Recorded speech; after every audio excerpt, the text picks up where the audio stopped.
Hozir ukamiz bilan bitta prank qilib ko'ramiz. Marketga kirib ketganda yonimizga tamaki keladi deb chaqiramiz. Ko'ramiz necha minutda yetib kelar ekan. Reaksiyasini ko'ramiz. Bizning ukamiz juda ham rashkchi.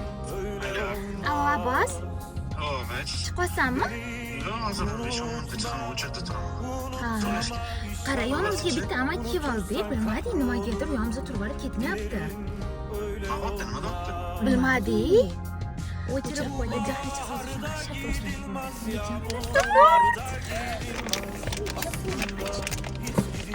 Qo'ymaydilar. Ani bardachi qizlari o'g'il bilan boy bo'ladi-yu. Ketamiz. Ketyapti. Bo'ldi, nima deymiz? Qayerda turibdi? Keling, chaqiringlar, tanishgim kelyapti dedi. O'tgan kamerasiga. Yo'q, bu yetmaydi. Yetmaydi, sen gap ketishimizga. Sen meni ko'proq olib berasan? Bo'pti. Bor, to'lamaydi pichoq. Bor endi. Endi chaqirmaymiz, unaqa qilmaymiz. Mayli, kechir. Bo'lmang, telefon qilaylik. Telefon sizdan ko'taring. Telefon qilsa ko'tarmaysizmi? Yaxshiyam bizning aka-ukalarimiz bor.